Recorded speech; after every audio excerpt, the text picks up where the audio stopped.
It's my pleasure to introduce the next person in our departmental seminar. If you follow Tina Liu on Twitter, and really you must follow Tina Liu on Twitter, you will know that one of her greatest claims to fame is actually as a photographer. Stunning pictures, a kind of combination of really well-framed, detailed, close-up shots, combined with really panoramic views. From Vancouver, where she is a professor of history in the Department of the University of British Columbia, and from her second home in Canmore, Alberta, overlooking the mountains. Again, stunning shots. And I think that kind of twinned aesthetic image is part of what makes her this combination of detailed case study and big view. I think is one of the many things that makes her one of the premier environmental historians in North America. In her first book, she traced the role of the law in creating new forms of order in British Columbia, from a kind of personal and paternal rule by the company, the HBC, here before Christ, through to a kind of modern liberal order. Oh shit, I shouldn't have said that. In this particular department, there before that became a thing. And her concern, I think, has always been the not always predictable and the never sort of unidimensional ways in which law operates, which then led to a series of, I think, really important studies in legal history about the relationship between colonialism and the law, between sort of British justice and the First Nations populations of British Columbia. Many of you can watch these articles repeatedly in my courses. As a wise friend said last night, after a well-attended lower workshop, Tina has a knack for upsetting the orthodoxy. Her book on 20th century environmental history, States of Nature, won both the Harold Adams Innes Prize and the Sir John A. Macdonald Prize formerly known as. Today she's going to talk to us about her forthcoming book from UBC Press. I think it's due in May. That's right. May, which I think brings together her interest in kind of the workings of the state, her interest in sort of physical space, and the ways in which space is contested, imagined, and racialized. And you have the title, Moved by the State, Forced Relocation, and a Good Life in Post-War Canada. So please join me in welcoming Professor Tina.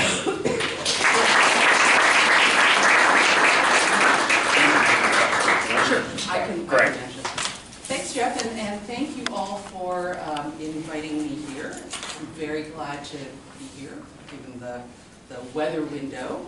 I'd like to start by acknowledging that we're on the traditional lands of the Haudenosaunee and Anishinaabe peoples, and this is, as I said last night, particularly important acknowledgement because what I'm going to talk to you about today is forced relocation.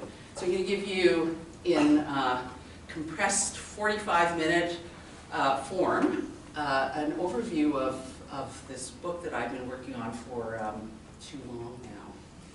None of the photographs, thank you Jeff for the shout out, none of the photographs in this talk are mine, but I hope you'll enjoy them nonetheless. Okay, well, after a day out fishing with the men of Francois on Newfoundland's south coast, two visitors from Moët sat down with their hosts over tea. And one of the fishers had a request of them. Could you, do you think, say how it was with us? We wouldn't want it thought, you understand, that we never tried the hardest as was in us to make a go of things. We'd like for everyone to know we never would have left the places we was reared, but we was rove. The year was 1967, and the visitors were Farley Mowat and John DeVisser, a writer and photographer. And they were gathering material for a book on Newfoundland. It was one that was meant to be a celebration of the province and its peoples. But the tone of that book changed because of encounters like the one they had at Francois. Mowat and DeVisser had arrived just as the residents of Francois were considering their future, and specifically whether or not they should take up the government shifting money, as they called it. Take up that money and abandon their outport. And that conversation and the impending decision was really tearing them apart. It was pitting those who wanted to stay, who tended to be older, against those who wanted to go, who tended to be younger. Now, Farley Mowat considered the Fisheries Household Resettlement Program, as was its formal name, to be a coastal clearance scheme. It was one that would destroy a unique culture. In his view, Francois was a victim of the homogenizing power of industrialization and urbanization.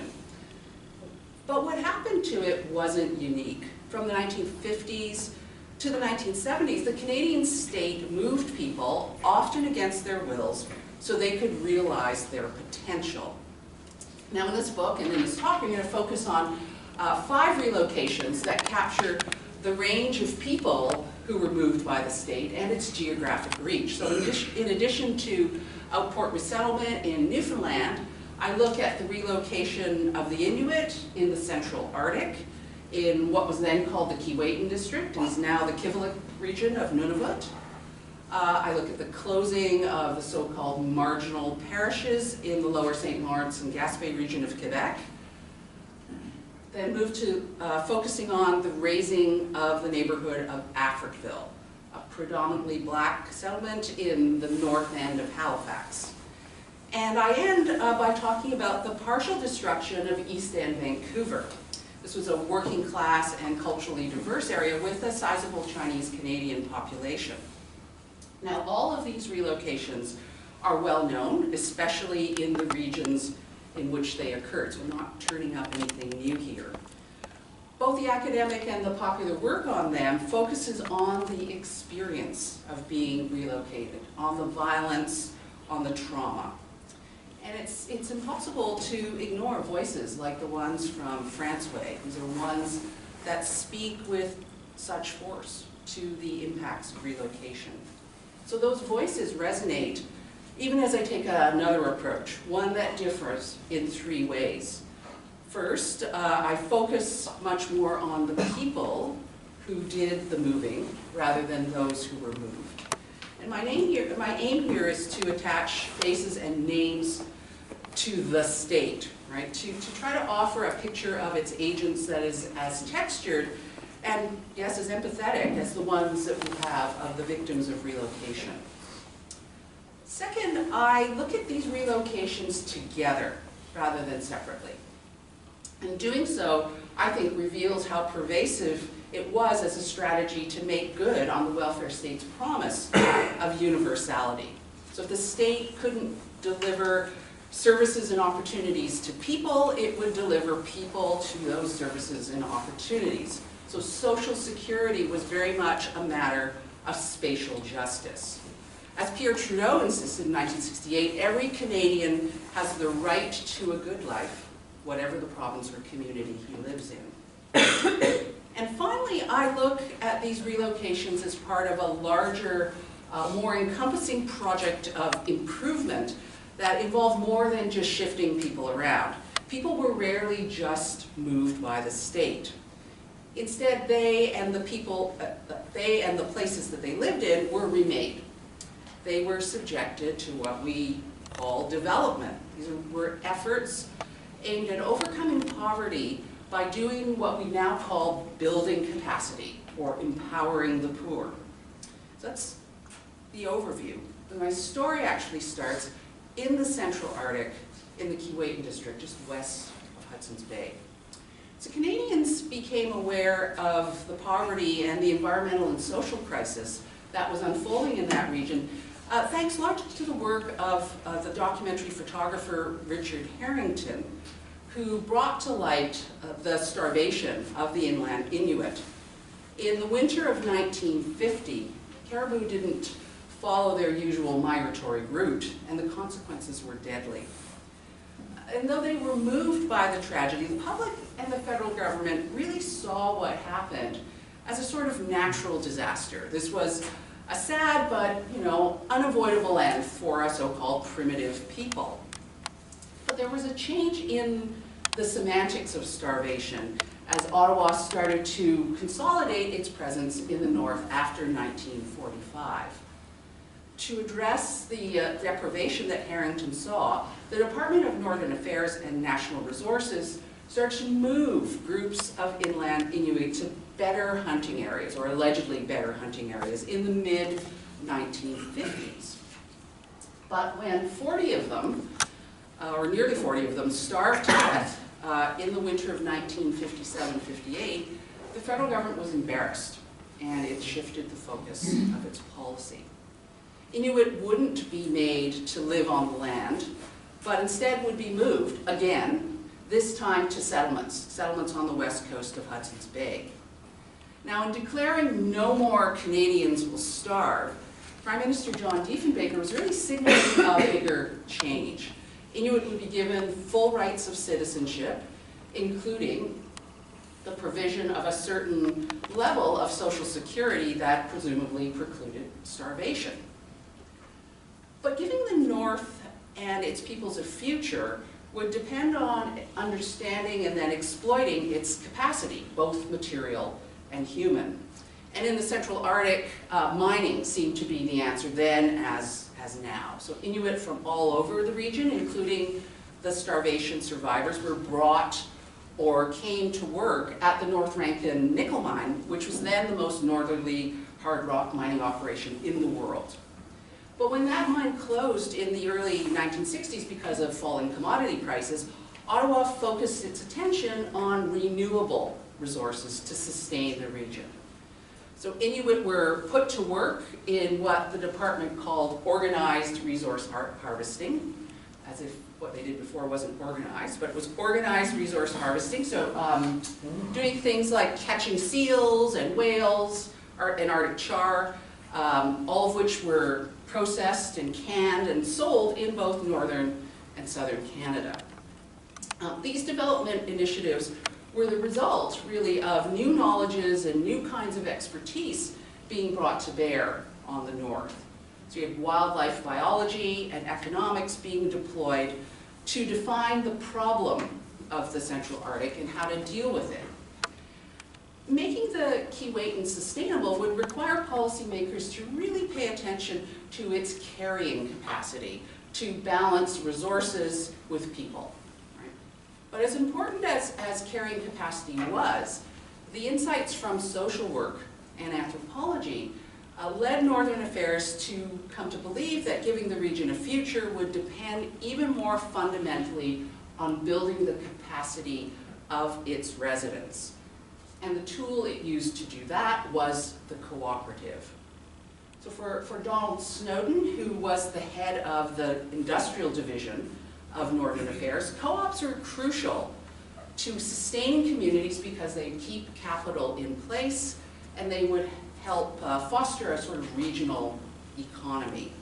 But they also had an equally important pedagogical and disciplinary purpose. Running a co-op would teach Inuit about the market. It would teach them how to run their own affairs.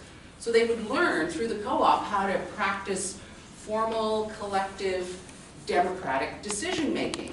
This was, in his view, a skill that would teach them how to talk to each other in a different way. And importantly, as he put it in this article in the New Yorker, importantly, how to talk back to government. So for Snowden, cooperatives were instruments of assimilation and decolonization. And they provided the foundation for self-government. So what I'm going to do now is play you a 4-minute clip from a National Film Board film that Snowden had a role in producing. So you'll see him, and he's talking to the Inuit of George River about what it is that Northern Affairs is trying to do. And they're considering in George River setting up what would become the first Inuit cooperative. In the South, people eat most of their meals at home, but sometimes they go to places where they pay other people to buy the food and pay them to cook it for them. They call places like that restaurants. We've been talking to some of the people in the South who own these places, these restaurants, and they say that they think it's quite funny that you should not only eat that fish yourselves, but should feed it to the dogs. They say that's like feeding money to the dogs. If you wanted to try to sell the Arctic char in the South, you could borrow the money for the equipment, for a freezer and for boats and for the nets that you need.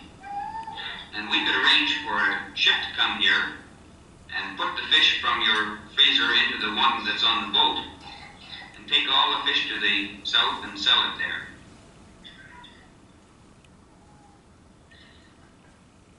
Now the George River people are logging and running a sawmill, building small boats for sale to other northern communities, and catching and processing fish for sale in the south. Through their newly established cooperative, they've borrowed the money to obtain the equipment they need. They've been learning how to use their land in a new way. But part of the process of learning is involving them in other, newer things.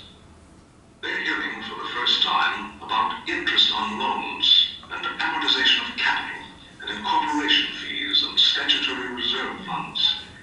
Then there are advertising charges and broker's fees and transportation charges. All of the new things to the George River people. We have a custom in the South that when we are going to elect people for some important jobs, we are all given pieces of paper, and we write on those pieces of paper the names of the man that we think will be the best for the job. And then we fold them up and we put them into a box. That may seem like a funny idea, but it makes sure that everybody has privacy.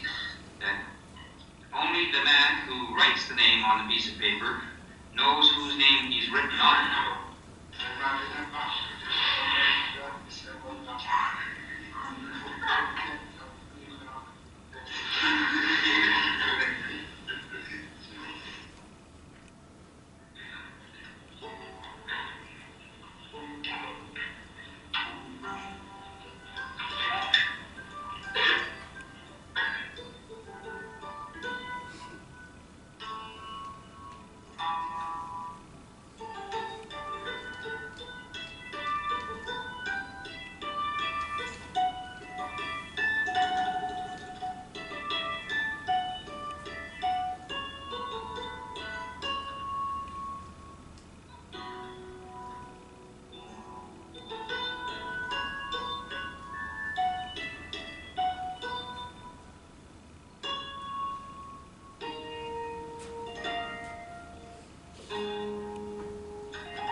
First election, and they were voting for the president and 5 directors of their cooperative, the first Eskimo-run cooperative in Canada. Perhaps it was to be expected that in this first election some men would vote for themselves, as some did. But wasn't that really just part of the whole process of learning how to make their own decisions and carry their new responsibilities?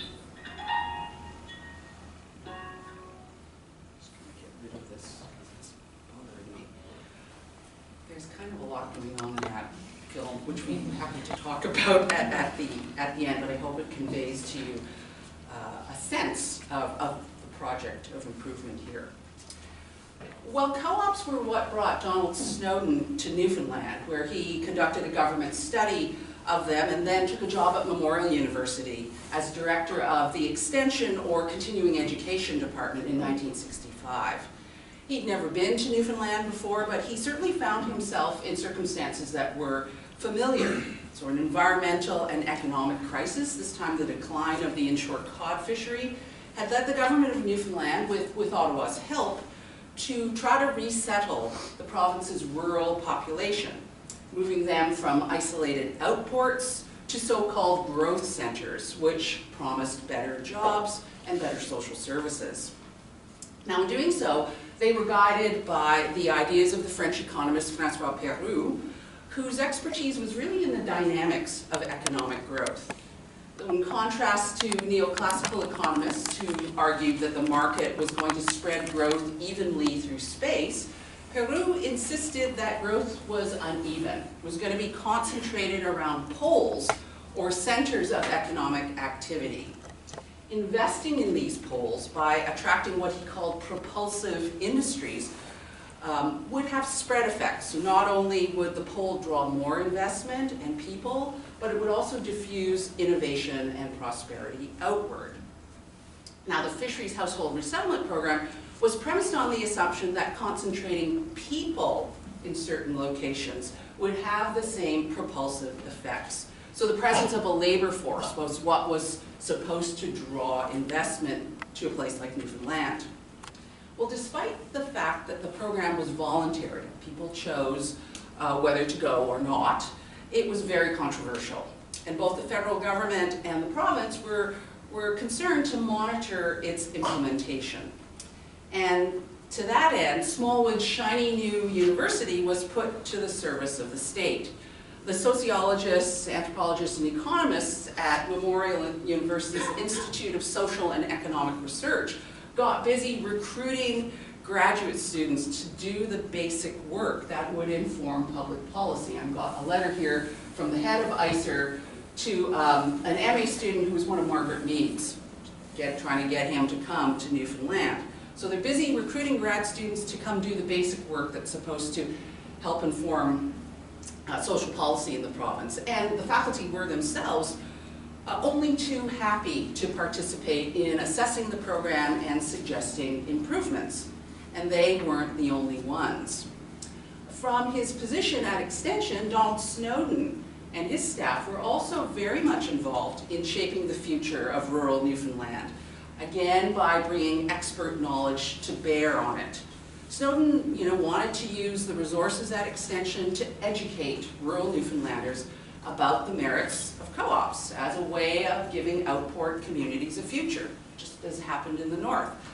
But he soon realized that, maybe doing that was a bit premature, because as those anthropologists at ICER were in the middle of finding out, the small outport communities that Newfoundlanders lived in were places that were divided by sectarian differences and governed quite informally, and in a way that really minimized a public airing of views and minimized the potential for conflict.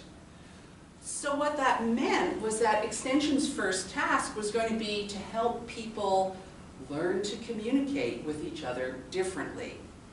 That is to say, Extension was going to have to help rural Newfoundlanders to get to a position where they could collectively and publicly make a decision about whether to stay or to go. So working with the National Film Board of Canada, Snowden and the filmmaker Colin Lowe pioneered a technique of using film to facilitate social change. They were quite explicit about what they were trying to do. And Fogo Island in northeastern Newfoundland was the site of a 1967 pilot project that saw 28 short films made. Used a local crew, used the local community development worker, a man called Fred Earle from the island, to interview residents from its 10 outports. The films were then screened publicly, and they were really meant to act as a sort of mirror, right? They were meant to reflect the place back to itself. And Snowden and Lowe hoped that in that reflection, the common ground people shared would also be revealed. And it worked. Enough people were able to overcome their reticence to form a shipbuilding and producers cooperative, as well as a non-denominational school board. So this appeared to be a success. And the Fogo Process, as it became known, established itself as an important technique of development work across Canada and internationally. It's one of Canada's contributions to international development. What happened on Fogo is usually presented as an example of how Newfoundlanders came together to resist relocation, to resist the state. But in establishing their cooperatives and establishing their school board, they were doing exactly what development workers like Fred Earle wanted. So he, along with Donald Snowden and Colin Lowe, had helped to build Newfoundlanders' capacity to see beyond family and faith and to work together. But in doing so, they also forged vertical ties between islanders and the people who governed them through what Extension called a video white paper. So Extension would go and film islanders talking about their frustrations with government decisions, and then they would show that footage to politicians and bureaucrats in St. John's and in Ottawa, who in turn agreed to respond on film, which would then be taken back to Fogo Island or other places in Newfoundland. So that what interests me about the Fogo process is that it shows how building capacity really involved creating new scales of political affect. So development is aimed at getting, or here was aimed at getting people to see themselves as Fogo Islanders rather than as residents of particular outports. But it also aimed to get them to see themselves in relation to far-off St. John's, the capital, and also to Ottawa. So in a lot of ways, Fogo's survival speaks to the effectiveness of this disciplinary project of development and its effectiveness in reconfiguring the community. Now, the disciplinary aspects of development, and especially this focus on cultivating different scales of affect, is, I think, clearest in Eastern Quebec. So for 3 years, between 1963 and 1966, the Lower St. Lawrence, Gaspé, and Île-de-la-Madeleine region was the object of the most extensively planned and richly resourced state-sponsored relocation and development project in the period that I'm looking at. This was the poorest region of the province, and its development was really part of the rattrapage, the catch-up, that was a characteristic of economic policy in Quiet Revolution Quebec. And as in the north and in Newfoundland, consolidating the population, urbanizing it through relocation was thought to be the key to developing the backcountry. So Francois Pierre's idea of growth poles informs the plan, and it was a plan to move a projected 60,000 people, this is 20% of the region's population, from marginal parishes where there's no possibility of people's aspirations being met, to places where their prospects were better.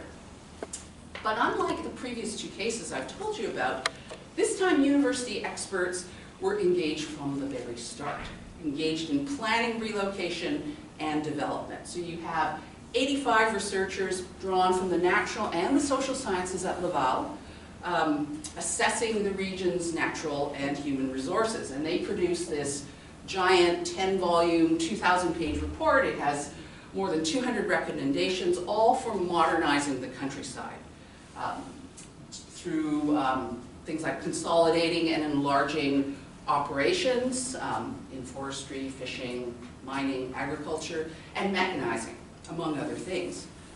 But the most distinctive and maybe important aspect of this project was the involvement of the people of Eastern Quebec from the start in the planning. In fact, in the opinion of the Bureau d'Aménagement de l'Est du Québec, or the Eastern Quebec Development Office, involving people in the planning was as important as the plan itself. And like their counterparts in the Extension Department in Newfoundland, Quebec's development workers recognized that they had to change attitudes, and specifically that they would have to overcome what they saw as the heavy tradition, as they put it, the heavy tradition of authoritarianism that characterized the countryside and had socialized rural Quebecers to defer to local authority, to defer to the priest, to defer to the notary, to defer to the lawyer in making decisions rather than themselves to take an active role in shaping their own futures. So to do that, Beck came up with quite an elaborate structure of participation that was designed to create the kinds of affective connections it thought were crucial to sustaining the region. And committees, development committees were the key. So Beck encourages the creation of these local development committees. They were going to meet to talk about the challenges that confronted them and possible solutions. And the committees were meant to engage a range of people in governing the places in which they lived. Then representatives from these local committees would meet with other ones in their geographic zone. So these committees were meant to allow people from different communities to find common ground, to see their challenges and their possible solutions in a bigger context. And then members from these zone committees would meet with people in still other groups that represented different economic sectors. So sectors like, as I said, forestry, fishing, mining, and agriculture. And these sectoral committees would report to BEC just as the zone committees did. So the point is that the structure of participation was designed to overcome parochialism and to encourage participants to see their interests in different and broader contexts. But as important as the structure of participation was to development planning, the key to building capacity was how that discussion was facilitated. It wasn't just having a discussion, it was how you would facilitate that discussion. And BEC's development workers used something called animation sociale. This was a pedagogy that was designed to cultivate participation. And it had its roots in France. It had its roots in Catholic social teaching in the 1930s, particularly the work of this man, the work of Louis-Joseph Le Bret. Le Bret was a Dominican priest who had worked with the fishermen of Saint-Malo to establish a union and to become, as he put it, artisans of their destiny. And so for Le Bret, the facilitator, the animateur, had to be un homme sans projet, somebody that didn't have an agenda, right? Somebody whose energies were going to be directed at getting people to see and to value their own expertise and to share it and to give voice to it publicly and collectively. But for facilitators, and this all sounds great, but for facilitators who are actually working with local people, there's a really fine line between guiding discussion and imposing their views. Anybody that's run a tutorial knows this, right? Roger Iggy, who worked for BEC as an animateur while he was doing his social work degree at Laval, felt he was being asked to cross that line. He was being asked to guide residents to support a development plan that had already been worked out by experts. And so he quit. He quit in disappointment because, in his view, the technocrats had won. And a lot of the region's residents came to be disillusioned as well, but for different reasons. It wasn't because BEC's development plan didn't represent their input, didn't represent their interests. It was because it actually did. And the government dragged its feet. It chose only to implement a few of its recommendations, including the unpopular one of relocating people. So many of them did what they'd been encouraged to do. They tried to become artisans of their destiny. And so between 1970 and 1973, Eastern Quebecers staged 3 different protests under the banner of Les Opérations Dignité, Operation Dignity. And not only did they take issue with the government's proposal to close certain communities, but they also asserted their own view of development. It was one that really put the interests of the region and its communities and its residents first, rather than seeing the region as serving the province, the region as subsidiary to the province. So, for instance, instead of modernizing only those sectors of the economy that were profitable on a provincial scale, the supporters of Opération Dignité argued for what they called integrated resource development. So that was for arguing for developing all of a region's resources in a way that would serve Eastern Quebecers and allow them to continue to live where they lived. So they did things like created forestry farms, they created local development corporations, they created larger cooperatives. All these institutions certainly bureaucratized the countryside, as one scholar put it, but they also allowed people to continue to live in place. So while the disciplinary aspects of relocation and development gained their fullest expression in Eastern Quebec, what happened there also points to some of the paradoxical results. Because in building capacity, state-sponsored development really invited people to put limits on the very power that disciplined them. So, given what I've said about the character of forced relocation and development in the north and in Newfoundland and Quebec, the very different approach that the state took to addressing urban poverty is kind of striking. In both Halifax and Vancouver, different levels of government cooperated to relocate the urban poor and to redevelop the places they live, just like they did in rural Canada.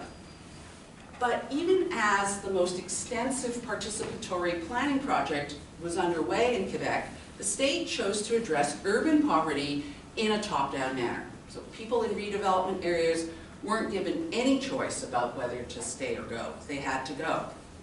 Urban renewal, as it was called, was directed by planners and was carried out with very little attention to what people on the ground might have wanted, much less to capacity building. So what happened in Halifax and Vancouver speaks to the unevenness of this disciplinary project of improvement. So the urban poor were forcibly moved by the state, places that they lived in were subjected to expropriation. But Halifax and Vancouver also speak to other limits. In the case of Africville, it was the limits of defining Social Security as spatial justice. So a bit of background first. The federal government was, and still is, constrained in what it could do to address urban poverty because of the division of powers in Canada. But it managed to intervene in cities through housing. So cities in Canada, like cities in general, had grown sort of organically, so that meant that urban space was characterized by a mix of uses, commercial and industrial areas impinging on residential ones. And the physical decay that came along with mixed use was made worse in Canada by a decade of depression, followed by war. Because that meant that very little in the way of new housing was built, and the stock that existed was in pretty bad shape. And contributed to lowered municipal tax revenues. But in places like Halifax, that housing was nevertheless in great demand in the 1940s as people flowed into that port city to work in its wartime industries. To address the shortage of housing, in the 1950s, federal government started to provide funding for cities to come up with comprehensive plans and to buy the properties that were targeted for redevelopment and to build public housing for people who would be displaced in the process of urban renewal. And so in 1957, the city of Halifax adopts Gordon Stevenson's 20-year plan for the city, with one councillor calling it the Civic Bible for Future Development. And it, like all of these plans at the time, called for the rationalization and separation of land use through zoning, right? And making better provision for traffic. And it focused on an area immediately adjoining the downtown and outlined a whole bunch of schemes that would require the relocation of about 6,000 people. The city didn't waste any time acting on Stevenson's recommendation. Halifax was very much a city of renters, and so, not surprisingly, most of the people who were displaced were tenants.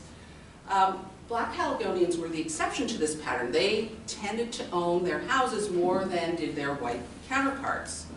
As dilapidated as some of those houses might have been, they did offer a level of security in a city where racism made it really difficult to find shelter. The city's actions created a housing crisis. It took rooms out of circulation in a place that already had a shortage of them, and it had differential effects because black Caledonians had a harder time finding shelter to buy or to rent. But in general, there was very little public opposition to the idea of redevelopment or to the assumption that if you improved people's housing and improved the physical fabric of the city, you would also improve people's lives. That assumption was certainly in evidence in discussions about Africville, which is the predominantly black neighborhood at the very north end of the city that's home to about 80 families, about 400 people in the early 1960s. Not only did its residents suffer from inadequate housing and sanitation, which was brought about by centuries of municipal neglect, but it was also a racial ghetto. For politicians, city bureaucrats, and Halifax's human rights activists, urban renewal was an opportunity to address both these problems. So ending segregation and integrating Africville's residents into the city was, in their view, the key to providing them with social security. The city was especially sensitive to how its actions would be perceived. Africville was becoming a source of embarrassment and hence a problem that the city was keen to dispose of. But its development officers would also have been aware of the growing critique of urban renewal, redevelopment in the United States, one that argued, as James Baldwin put it, that urban renewal is Negro removal. So their self-consciousness, along with pressure from the neighborhood's middle-class black and white advocates, led municipal authorities to treat Africville differently than they did people in other redevelopment areas in the city, including other black Caledonians. So in Africville, not only did they compensate people without deeds to their property, but they compensated tenants and people who boarded. Rather than use their own real estate officer, as was the case in the rest of Halifax, they hired a social worker to negotiate with residents. And so they recognized that a different set of skills and sensitivities were going to be required to reach settlements. They struck a subcommittee of the City Council to oversee each compensation settlement, and that committee's membership included the 3 African Canadian members of the Human Rights Advisory Committee, the group that had championed Africville's cause. And they agreed that after the move, they would help former residents upgrade their education, find housing and jobs, and get access to capital, loans for mortgages and the like. Now, none of this necessarily meant better outcomes for Africville residents than the people, both black and white, who were displaced from other redevelopment areas. But the significance for me lies in the fact that the city felt compelled to do this. They felt compelled to deviate from its established process and deviate in a way that would end up costing it more money. So its actions and those of the human rights community, I think, speak to both the power and the limits of thinking about social security in spatial terms, as spatial justice. For city officials as well as those activists, Africville's problem was a spatial one. It was racial segregation. That meant integration was the solution, and it meant that they wouldn't countenance housing schemes that might allow Africville residents to continue to live together. And it meant that activists lost interest in Africville and its residents after they were relocated, after they were physically integrated in the city.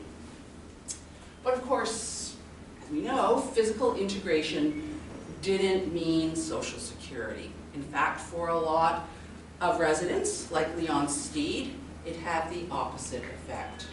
We all live in our own homes out here. Detached homes, where our children can run around. We didn't go and live in apartments today. Segregated, not segregated, but discriminated as we are. Anything after the first thing you're going to do is blame us. The neighbors who done it. So Leon Steed's experience points to the fact that Social Security rested in part, if not a big part, on the particularities of the place.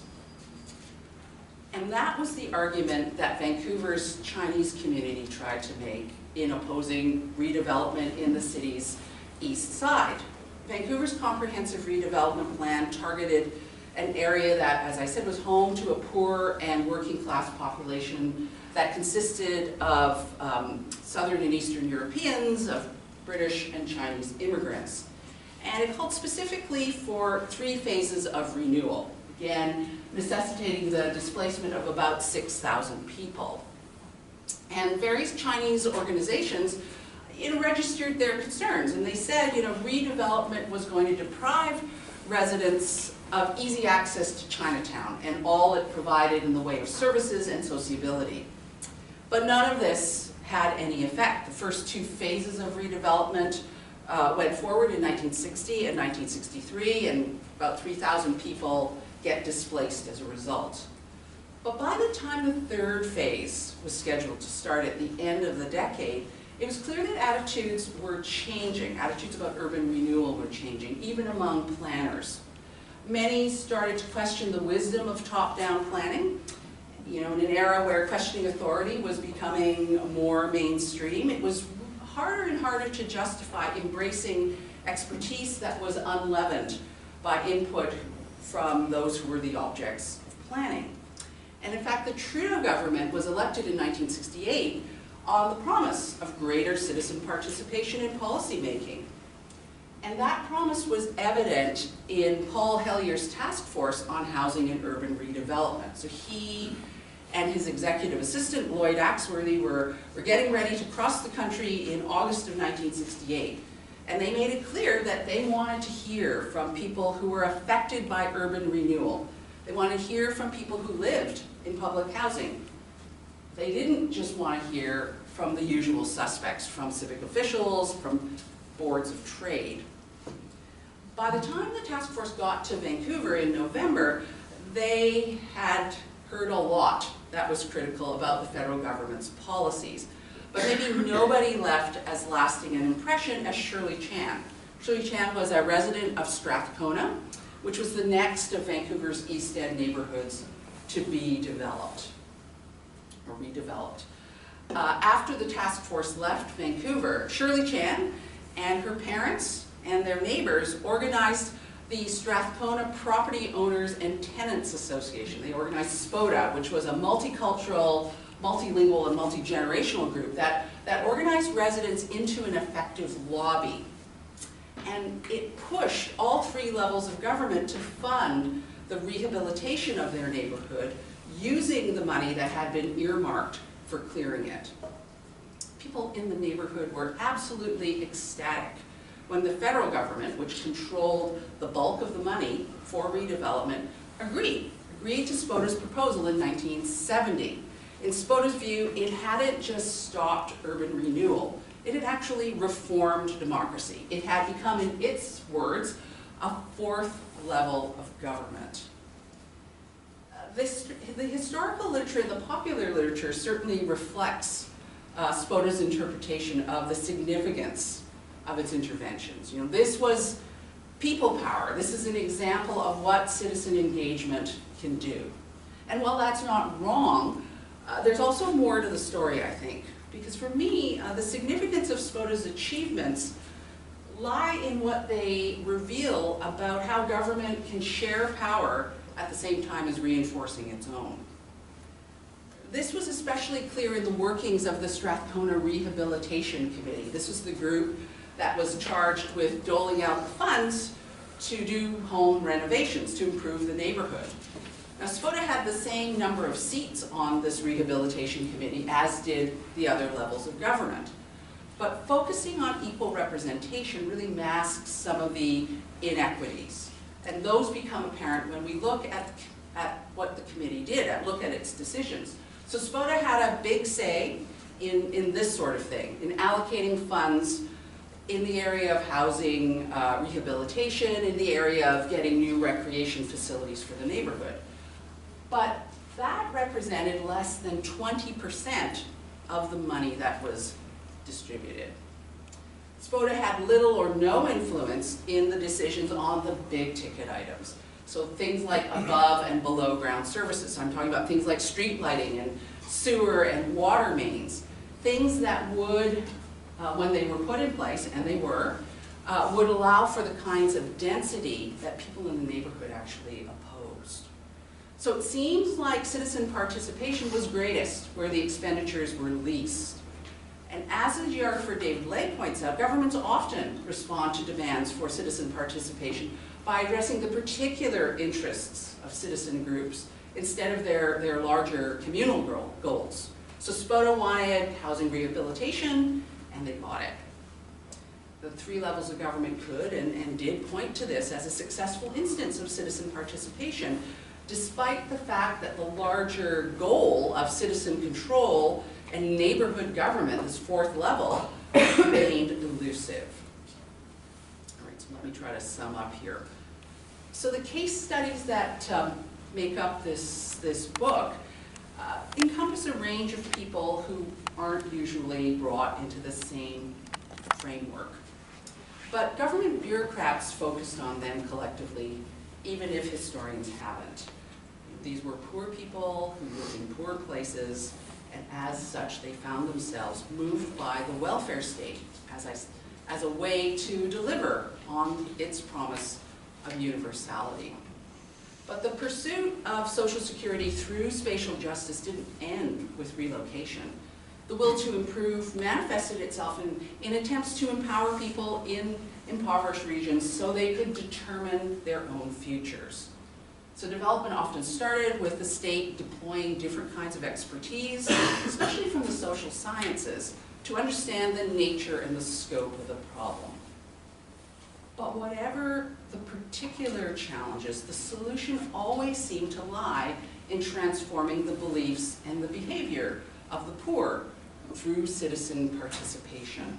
So instilling what Arjun Appadurai calls a capacity to aspire was the key to empowering people, to help themselves, to use the phrase of the time. So poverty was addressed by the state through reforming democracy, through promoting citizen participation.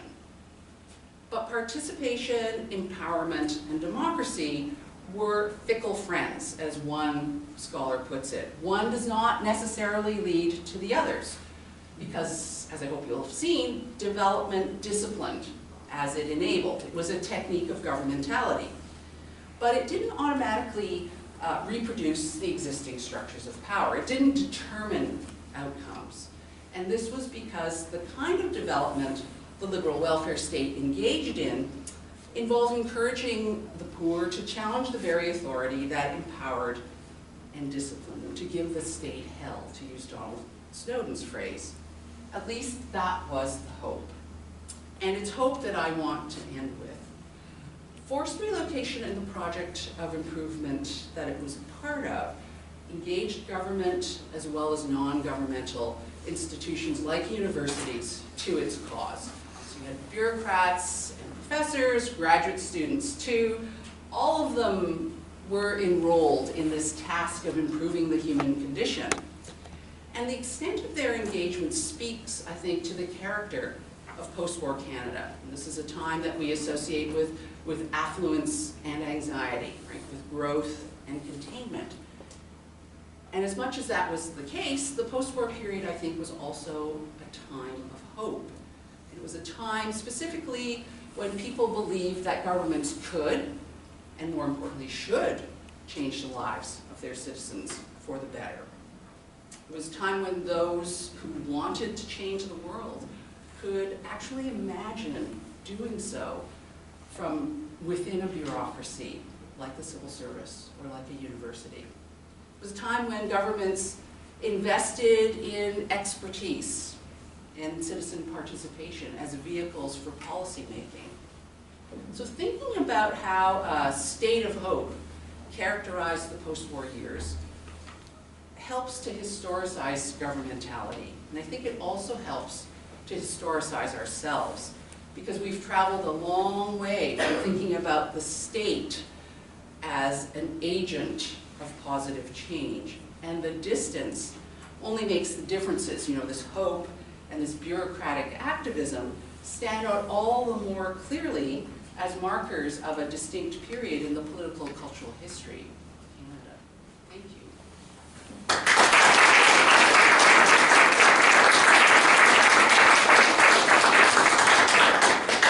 So I'm supposed to direct traffic all by myself. So maybe you can tell me who you are. I'm happy to answer any questions or hear what you make of all of this.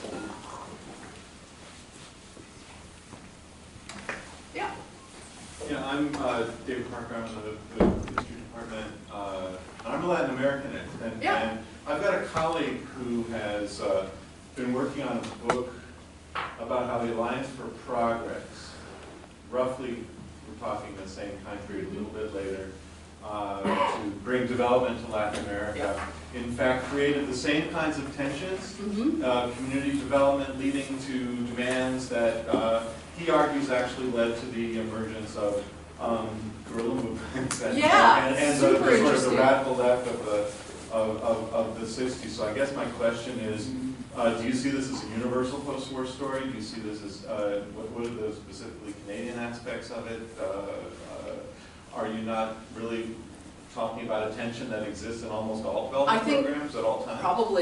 Probably that tension of, this tension that's inherent in the whole word or concept of facilitation is common to all development projects. I think what's interesting here is that the Canadian government is engaged in internal development, developing its own citizens. Certainly there's a conversation between international development theory and regional development at home. And I think the particular Canadian aspect of it, if it is Canadian, is this connection to the construction of the liberal welfare state and the notion of universality that's embedded in the charter. That is what makes this a particular Canadian story. It doesn't mean that tension isn't reflected elsewhere. And in terms of sparking guerrilla movements, I don't think that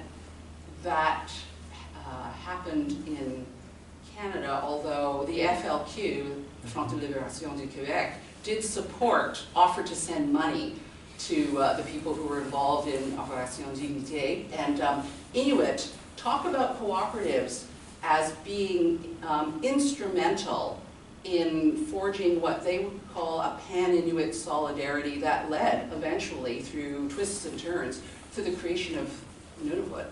So we can see this as, and certainly I hope that film clip I showed suggested, the values that came along with development, but they took what they learned, or they see what they learned as being helpful in achieving self-determination. Yeah, Joan. Joan Schwartz, Art History, Art Conservation. I have, I guess, the obvious question for me. The images you showed are obviously the tip of the iceberg, Bob Brooks' collection and Tacona's and Richard Harrington. To what extent do you think, apart from Snowden, that the government mobilized photography and film as a way of making their arguments? That's a great question, because it's one that I can have an answer to. And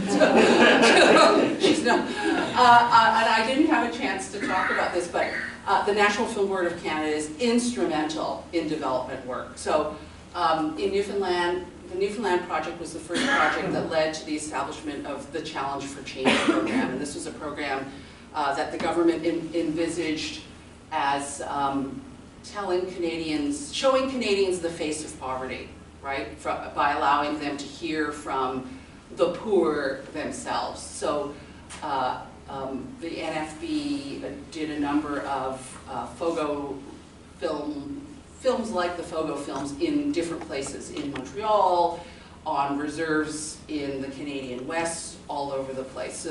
So I think the visuality was quite important in both doing that ideological work amongst local residents themselves, and I think as well as convincing Canadians that, guess what, there are poor people in this rich country, and we need to take note of them.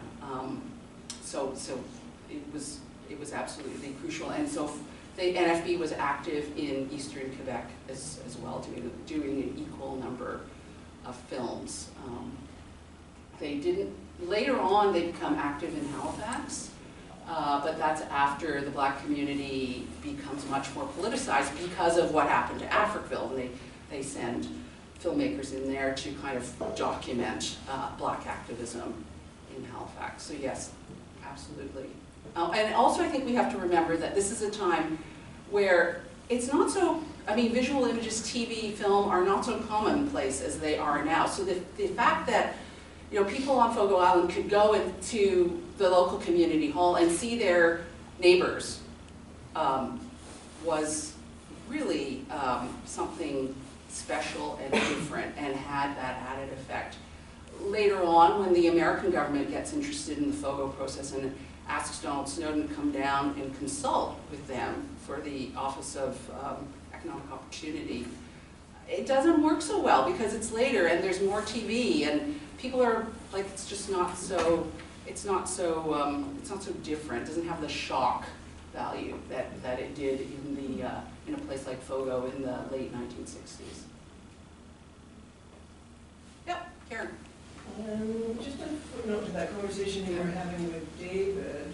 We had a very smart PhD student here a few years ago, Will Langford, who I'm pretty sure was a pretty smart student of I was, Lou. yes, I was on his MA committee. And his dissertation examined Canadian development projects both in Canada and in, at least in Tanzania, one example, outside Canada. And he found exactly the kind of thing you're talking about, but not in distinct places, from among the same people. In other words, some of the same Canadian administrators of development projects overseas then came back and they went to the north. So I think you're quite right. Absolutely. It's even more integrated than that. Yeah, and Snowden goes to India, goes to China, goes to, I mean, he's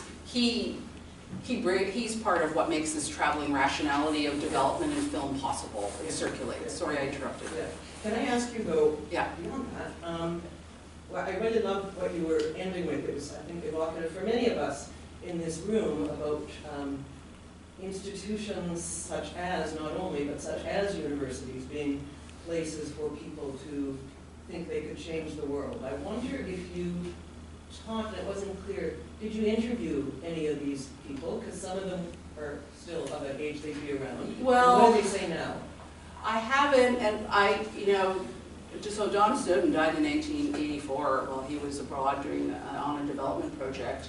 And some of the other people who show up, there's one man that I didn't talk about at all, who shows up in all but the Quebec case, who unfortunately, because it took so long to do this, died before I had a chance to talk to him. So, but these are people who left behind you know, in many cases, quite a large written record. So I would have loved to have talked to them, but I hadn't been able to, unfortunately. Yeah, and I do know about Will's work, and we've both talked to each other, but not talked to each other, so as not to overlap too much. Yeah?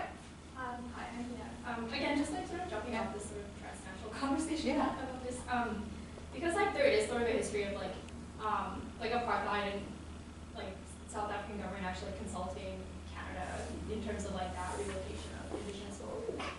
And then sort of the same timeline of like the District 6 relocations in Cape Town and like these instances are sort of like happening at the same time. Did you find anything of like Snowden or other of these leaders sort of consulting and similar? I looked and looked for things like that. What I saw was I saw what people read. So I saw the contents of the Department of Northern Affairs and National Development's library on development. So there are all kinds of books there about development in Tanzania and Uganda and India, and things from the British Colonial Office about development work in the earlier part of the 20th century. Development workers like Snowden and other civil servants go to conferences where these things are talked about, but they don't. I haven't seen any references to specific places or examples like South Africa. So, but there's clearly a circulation of ideas in place there. And it also circulates through the literature that's put out by the United Nations. That's the other tie. Yeah, Rebecca. I was really, thank you, this was really interesting. I'm really struck with the film clip that you showed us from the Indian. Yeah, the first one, yeah.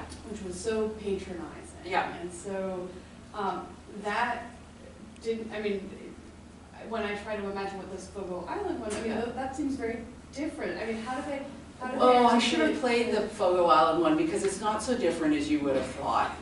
Yeah. And that's, I guess, part of my question, and it perhaps builds on John's about because it's very interesting to me that they tried to use film as a mode of communication that was back and forth. Yeah. It wasn't simply about sort of capturing something to try to get the Canadian public on board or but negotiating that, on the one hand, trying to shock the Canadian public into recognizing the poverty that exists in the country, but at the same time to create something where these people could positively, the people being filmed would positively identify themselves, and it's for their consumption. And I wonder what you have about local responses. You said that people are going to see these films. Yeah. How do they see it? Do they see it in the Another same thing way? that I didn't get a chance to talk about, but one of the coolest things that I found in the archives was Colin Lowe's notebook that he kept with him when he went to the screenings. And he would write things like, walk out tonight in Seldom Come By. People, stone silence after I played the film on welfare. Tonight, we finally got a conversation going about this thing. People annoyed that, you know, same people talk at every screening. It's like, yeah, I understand that. So I get a sense. So I threw that notebook, and it's like, it's not very long, but these scraps of insights about what's going on the ground. And so it's not that everybody was on side after these films, but as I had a quote from a man called Cato Waddell, who was one of the anthropologists that did work at ICER on outport communities. I mean, his observation was that you only needed enough people in each community to participate to make something like cooperative possible. So you didn't need to convince everybody, you just needed to convince enough people in enough places, and this could happen. So certainly the films, you know, in the choice of who to interview, amplified certain voices and not others. So they like to say this was a film as a mirror, but it was one that had their fingerprints all over it, right? They chose, well, the development worker chose who would be interviewed. And the development worker was from a prominent merchant family of long standing, so, you know, only certain people are going to talk to him or feel comfortable talking to him. And, you know, at the time, Fogo Island, I think it had an unemployment rate of like 50 or 70%. Nobody who was unemployed or on welfare was interviewed, as in nobody representing most of the people possibly were interviewed. So it was very much about the construction of a particular view of the island that was then held up as, this is what the community looks like in things, right? So it's a way of constructing community and eliciting a response as a result. Like, community is the vehicle for meeting the challenges of modernity, but it's a different kind of, it's not your grandmother's community, right? It's a different kind of community. So yeah, those films are crucial. Yeah. It's Jane Harrington. I was struck at the end of your talk about the idea of hope. Mm-hmm. And it reminded me of the antebellum progressive world of social reform of the 19th century. Again, that sense of optimism that you can both change the world and make it right. Different vehicles, different assumptions that are there. But quite astounding how that works, because I'm looking at that first clip, it's the same kind of paternalistic assumptions about what makes it work, or what the world that you want to create. Right. You know, I was just really struck by that. Yeah, and one of the reasons, I think one of the motives I had for writing the book, or focusing, as I did, on the people who did the moving rather than those who were moved, was not just because most of the work is on the people who were moved, but it came from teaching, because I don't know about people in this audience who teach, but my students always identify with people like Leon Steed, right?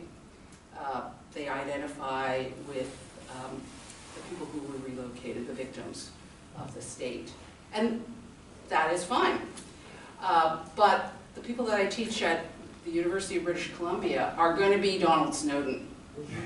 I mean, and they are. I mean, that is just the socioeconomic profile of the student body that I teach.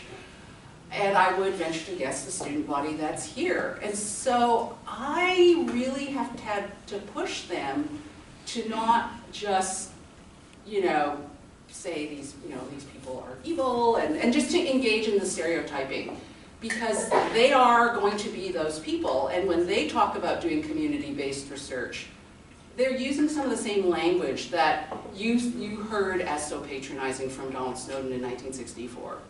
And so just a little bit of, I'm trying to encourage a little bit of self-reflection and making exactly those connections, Jane, that you see from social reformers to the 1960s to students in the classroom now, and to myself and my colleagues who are being encouraged by Social Sciences and Humanities Research Council to do community-based research, right? I mean, what does that mean?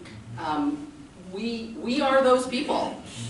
I am not so I'm not so perfect as to think that I would not make the same mistakes. I'm sure I have. So just kind of that's the sort of conversation I'd like to get going. I'm not saying that students shouldn't be sympathetic to the victims of relocation. They should, but they should also extend that empathetic view more broadly. And be self-aware. Yeah, and it's hard, right?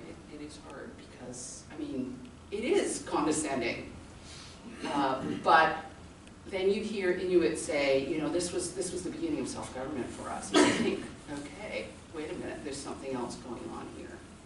So, Alan and then John. Thank you. I like the fact that it's 5 comparative case studies. In 4 out of the 5 cases, we have forced relocation and ethnic minorities. Mm-hmm. To what degree was there the language of positive state action or thoughts, but malevolent deeds? In other words, there's a discrepancy between the promises and the actual deeds. Sorry, I don't quite think I understand. So we have 4 of 5 that involve ethnic minorities. So you're thinking that the Newfoundland case, or the exception, yeah.